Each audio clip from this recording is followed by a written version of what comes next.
Hello student, आप सबों को एचबी मैथ्स क्लासेस में स्वागत है। हम लोग क्लास 12 का मैथ का टॉपिक कंटिन्यूटी यानी समतत्व पढ़ रहे थे। इसके जस्ट पहले वाला क्लास में हम लोग बात किए थे इसका इंटीग्रल पार्ट ऑफ एक्स, यानी एक्स का कैसा पार्ट, इंटीग्रल पार्ट। तो एक्स का इंटीग्रल पार्ट को हम लोग किस प्रकार से निकालते हैं उसी का थ्योरी हम बता रहे थे। इसलिए जो भी हिंदी या इंग्लिश मीडियम की स्टूडेंट है किसी भी बोर्ड के, तो जल्द से जल्द जुड़ जाए। तो देखिए हम लोग इसमें इस चीज को बता रहे थे कि इंटीग्रल पार्ट ऑफ एक्स का मान कैसे निकालते हैं। जैसे हम कल एग्जांपल दे रहे थे, मान लीजिए 15 माइनस एच का इंटीग्रल पार्ट का क्या मतलब होगा। इसका मतलब 15 से थोड़ा सा कम।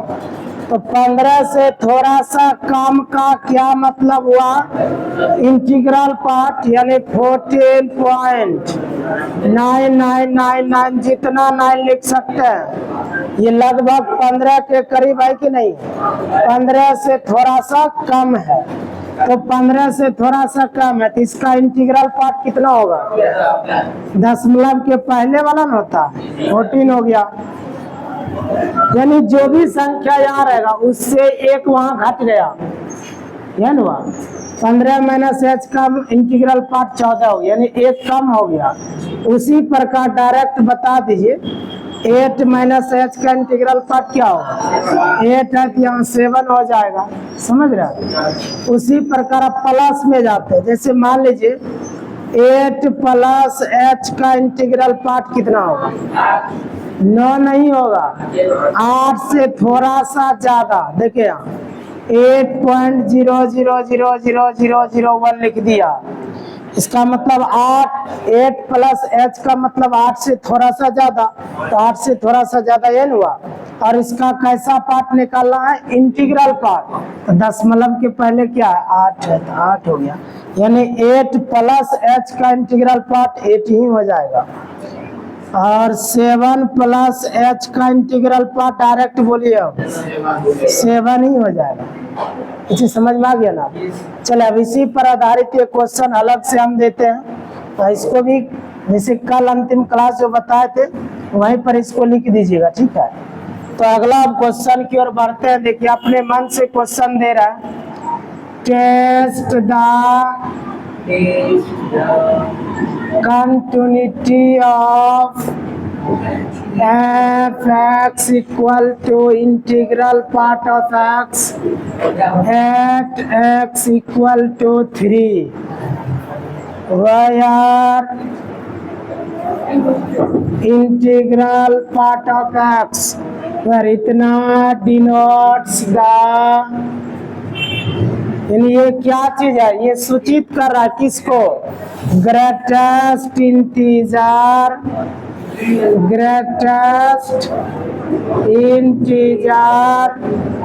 जस्ट लेस देन और इक्वल टू एक्स। यानी ये बता दिया कि ये चीज क्या है, ये सूचित कर रहा है किस चीज को, एक्स के महत्तम पूर्णांक को सूचित करता है। यानी ये पूरा क्या चीज है, ये सूचित करता, देखिए greatest integer just less than या इक्वल टू एक्स, यानी एक्स का जो सबसे बड़ा महत्तम मान होगा, एक्स का सबसे बड़ा पूर्णांक मान या खुद एक्स के बराबर ही आ जाएगा। हालांकि इसका पहले एग्जांपल दे ही दिए। तो सवाल का क्या रहा, देखिए जांच करें। टेस्ट मतलब क्या होता है, जांच पड़ताल करना। किसका जांच पड़ताल करना है, कंटिन्यूटी के बारे में करना है, सामतत्व के बारे में करना है। इस फंक्शन का किस बिंदु पर, x इक्वल टू 3, एक बिंदु दे दिया, इसी बिंदु पर आपको क्या करना है, कंटिन्यूअस की जांच करना है, संतत है या नहीं है। जहां इस चीज को बता दिए क्या है, यह है integral part of x. Shortcut में बोले इसको बोलते हैं इंटीग्रल पार्ट ऑफ एक्स। तो देखिए आप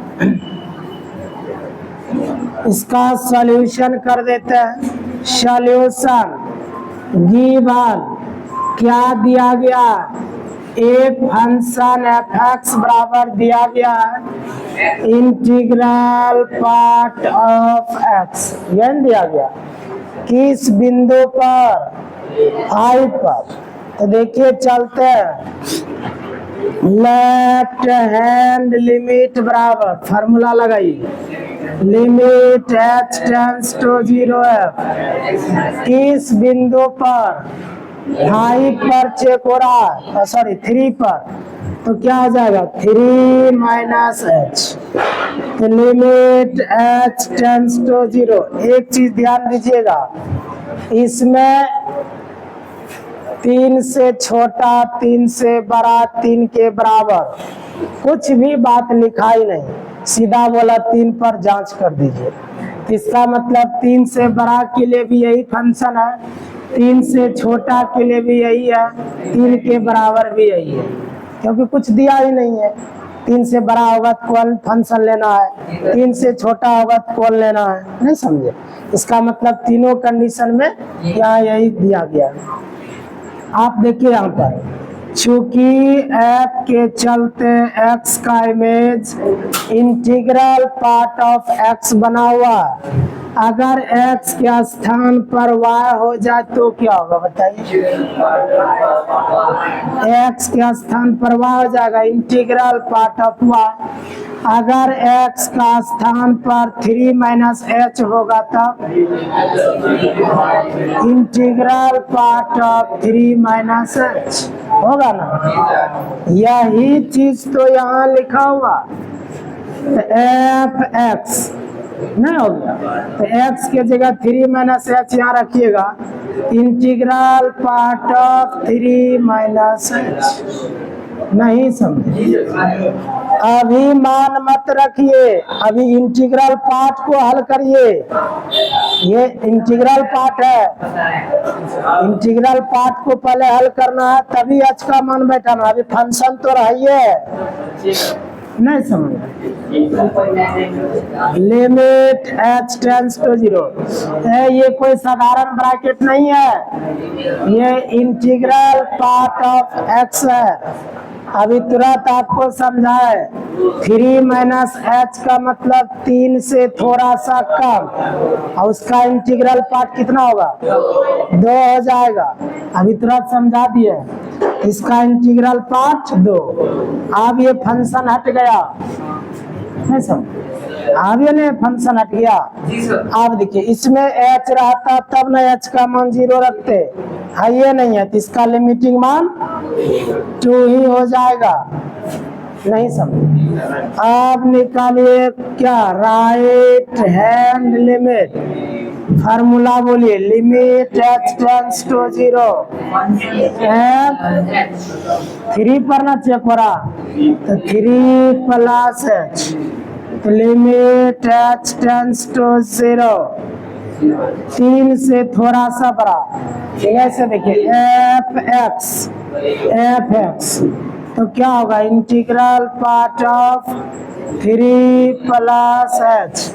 अभी h का मान मत बैठाइए, क्योंकि अपने आप में यह एक फंक्शन है, इंटीग्रल पार्ट ऑफ x है, तो 3 से थोड़ा सा बड़ा का इंटीग्रल मान 3 होगा। तुरंत समझाए, 3 हो गया। अब h रहता यहाँ, तब न h का मान 0 रखते, ऐसे हालत में इसका इंटीग्रल पार्ट, सॉरी इसका लिमिटिंग वैल्यू 3 ही होगा, समझ रहे। हालांकि इस चीज का पता चल गया, लेफ्ट हैंड लिमिट निकला, राइट हैंड लिमिट भी निकला, लेकिन दोनों का मान बराबर नहीं आया, ये कंटिन्यूअस नहीं होगा, यानी ये डिसकंटिन्यूअस होगा, समझे कि नहीं। अब क्या बाकी रह गया, वैल्यू ऑफ द फंक्शन। चूंकि f(x) बराबर इंटीग्रल पार्ट ऑफ x है, इसीलिए x का एग्जैक्ट मान कितना रखा जाए, 3, तो रखिए यहाँ इंटीग्रल पार्ट ऑफ 3, तो f3 बराबर बताइए 3 का इंटीग्रल पार्ट कितना होता, 3 होता, यहाँ पर हो गया 3। आप बताइए, यहाँ देखिए right hand limit value of the function के बराबर है, लेकिन लेफ्ट हैंड लिमिट के बराबर नहीं है। तो बोले है जो बराबर रहता पहले उसी को लिखना है, क्योंकि ध्यान दीजिए क्या जरूरी नहीं है। तो ध्यान दीजिए, यहाँ देखिए, तो यहाँ देखिए चूँकि right hand limit value of the function के बराबर है, लेकिन ये दोनों मान लेफ्ट हैंड लिमिट के बराबर नहीं है, इसीलिए यह क्या डिसकंटिन्यूअस है। अगर आप इसको ऐसे लिखते हैं, ध्यान दीजिए, बस सोचने समझने की क्षमता और कुछ नहीं। अगर आप ऐसे लिखते हैं, ध्यान दीजिए, लेफ्ट हैंड लिमिट बराबर नहीं है राइट हैंड लिमिट का, अच्छा वैल्यू ऑफ द फंक्शन लिख देते हैं, left hand limit value of the function के बराबर नहीं है, लेकिन ये फंक्शन जो है किसके बराबर है, राइट हैंड लिमिट के बराबर है। यहाँ से यह सेंस भी हो सकता है कि लेफ्ट हैंड लिमिट ना ही वैल्यू ऑफ द फंक्शन के बराबर है, लेफ्ट हैंड लिमिट ना ही राइट हैंड लिमिट के बराबर है। कैसे सही हो जाएगा जबकि ये दोनों बराबर ना है। तो इसीलिए चूंकि तीनों बराबर रहता है तब ना कंटिन्यूअस होता, ये तो कंटिन्यूअस है नहीं, ये तो डिसकंटिन्यूअस हो गया। इसीलिए f(x) इज डिसकंटिन्यूअस कहाँ पर, एट x = 3। एक चीज ध्यान रख दीजिए आप, x बराबर 3, ये क्या पूर्णांक संख्या है, ये कोई भी पूर्णांक संख्या अगर रख दीजिएगा 3 की जगह 5 रहेगा तो भी कंटिन्यूअस नहीं होगा। कुछ भी संख्या आप रख दीजिए यहाँ, वो हमेशा कंटिन्यूअस नहीं होगा। काहे नहीं होगा, कॉमन सेंस लगाइए थोड़ा। अगर 3 का जगह हम 5 दिए होते, यहाँ देखिए 5 - h यानी 4 होता, यहाँ 5 + 5 होता, डिसकंटिन्यूअस हो जाता। इसका मतलब ये जो इंटीग्रल फंक्शन होता है, integral part of x function होता है, प्रत्येक पूर्णांक वाला बिंदु पर क्या होगा, डिसकंटिन्यूअस होगा। समझे कि नहीं? चले यही हो गया आंसर, ये अपने मन से क्वेश्चन दिए थे। चले इसका भी स्क्रीनशॉट लीजिए, फिर आगे को बढ़ते हैं।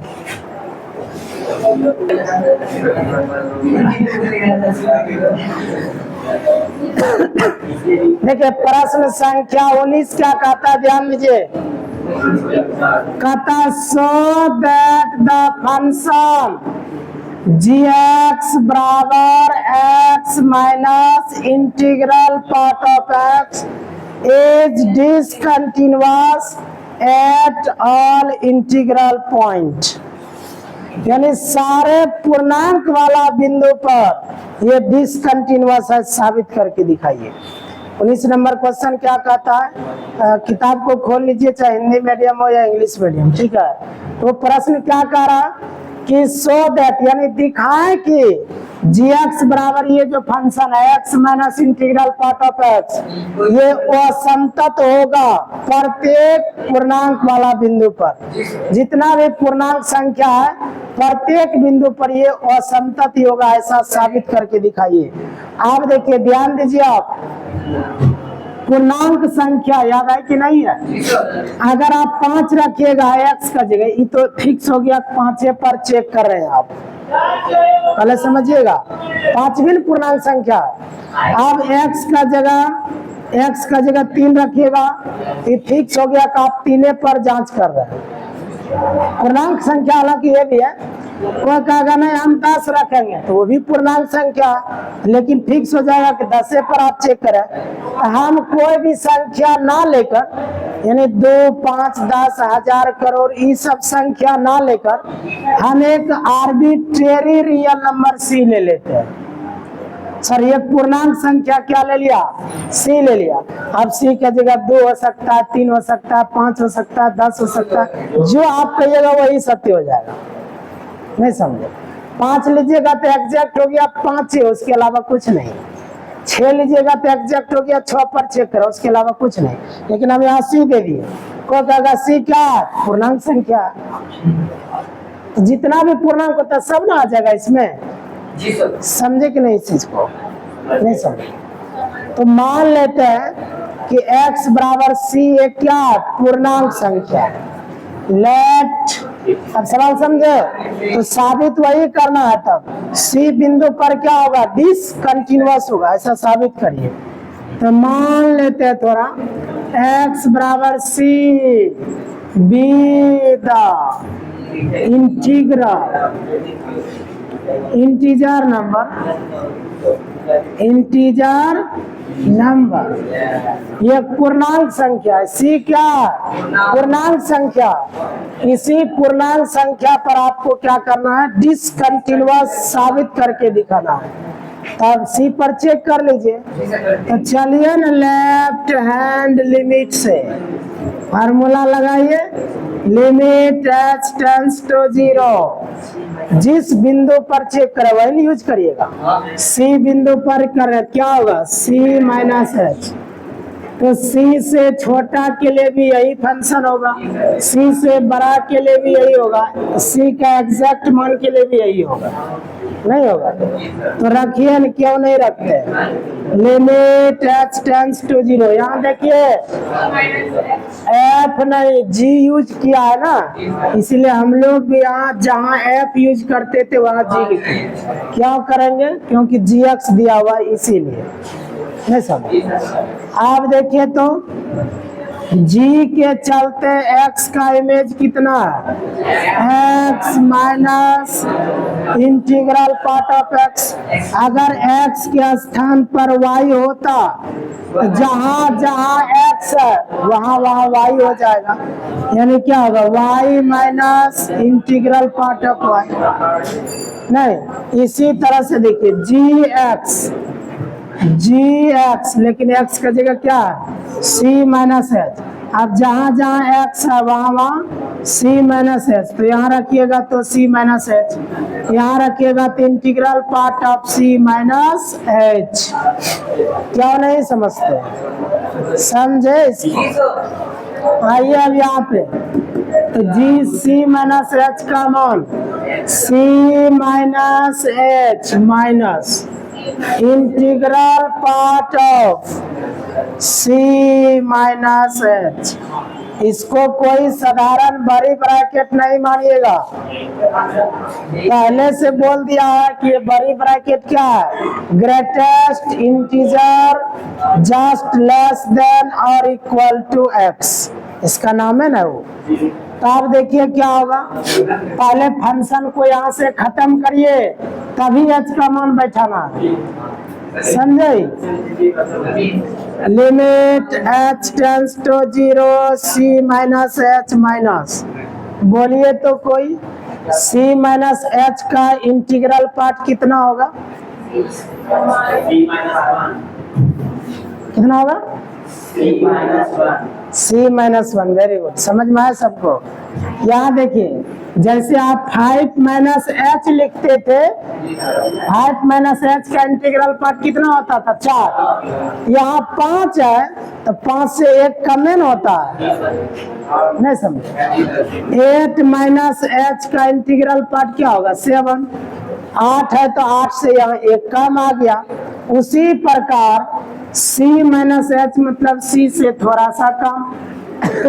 अगर यहाँ c है तो c से 1 कम होगा इसका इंटीग्रल पार्ट। बाद में कंफ्यूज करेगा, इसलिए देख लीजिए ध्यान पूर्वक कि अब यहाँ कहाँ से 1 आया पते नहीं चलेगा, समझ रहे हैं? यहाँ से भी पता चला है ना। आप देखिए फंक्शन हट गया, अब इंटीग्रल पार्ट हट गया। अब जहां जहां एच है वहां वहां जीरो रखिए। तो C minus zero minus C plus one, minus से गुना कर दिया, लगता है सी से सी कट गया, बच क्या गया हुआ। लेफ्ट हैंड लिमिट कितना निकला 1। अब निकालते हैं राइट हैंड लिमिट।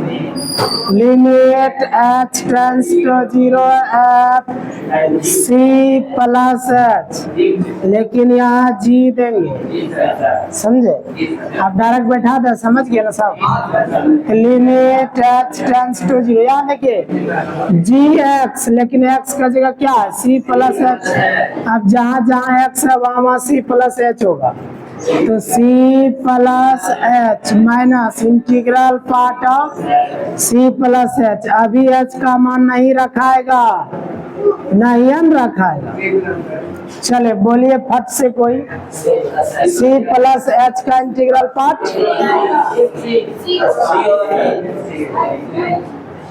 चले, दो तरह का आंसर आ रहा है इसलिए समझ लीजिए। जैसे 3 प्लस एच का इंटीग्रल पार्ट 3 हो जाएगा। 5 प्लस एच का इंटीग्रल पार्ट 5 पे होगा। 9 प्लस एच का इंटीग्रल पार्ट 9 होगा। तो आप क्या देख रहे हैं, देखिए 3 प्लस एच है लेकिन रिजल्ट 3 दे रहा है। 5 प्लस एच है लेकिन रिजल्ट 5 दे रहा है। 9 प्लस एच है लेकिन रिजल्ट 9 दे रहा है। उसी प्रकार सी प्लस एच है तो रिजल्ट क्या देगा, सी रिजल्ट देगा। नहीं समझ, इंटीग्रल पार्ट है, कोई साधारण बड़ी ब्रैकेट नहीं है, इंटीग्रल पार्ट है।